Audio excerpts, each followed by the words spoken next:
ഇടംപിരി, വലംപിരി. പശ്ചിമഘട്ടത്തിലെ വനങ്ങളിലും മധ്യപ്രദേശ്, ബീഹാർ എന്നിവിടങ്ങളിലെ വരണ്ട മലകളിലുമാണ് ഇത് വളരുന്നത്. ഇതൊരു കുറ്റിച്ചെടിയാണ്.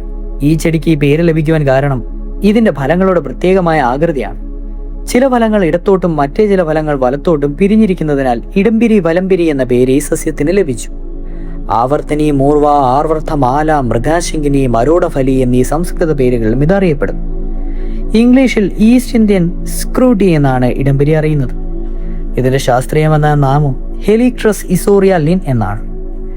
ഇടംപിരി, വലംപിരി കുറ്റിച്ചെടിയാണെങ്കിലും ചിലയിടങ്ങളിൽ ചെറുവൃക്ഷമായും വളരുന്നു. 1.5 മുതൽ 3 മീറ്റർ വരെ പൊക്കം വയ്ക്കാറുണ്ട്. വേര്, തണ്ട്, ഫലം എന്നിവയാണ് ഇടംപിരി, വലംപിരിയുടെ ഔഷധയോഗ്യമായ ഭാഗങ്ങൾ.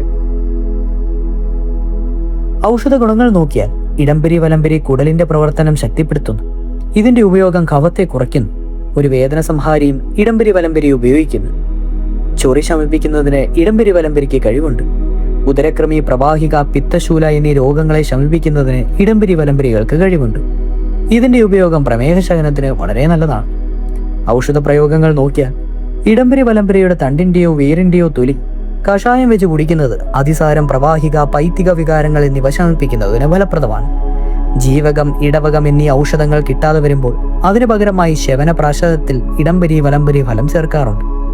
വയറുവേദന, ഉദരക്രമി എന്നിവയ്ക്ക് ഇടംപിരി, വലംപിരിയുടെ വേര് കഷായം നല്ലതാണ്. ഇടംപിരി, വലംപിരിയുടെ വേരിന്മേൽ തൊലി 50 ഗ്രാം 1 ലിറ്റർ വെള്ളത്തിൽ കഷായം വെച്ച് കുടിക്കുന്നത് 2 നേരമായി അങ്ങനെ കുടിച്ചാൽ പ്രമേഹ ശമനത്തിന് വളരെ നല്ലതാണ്.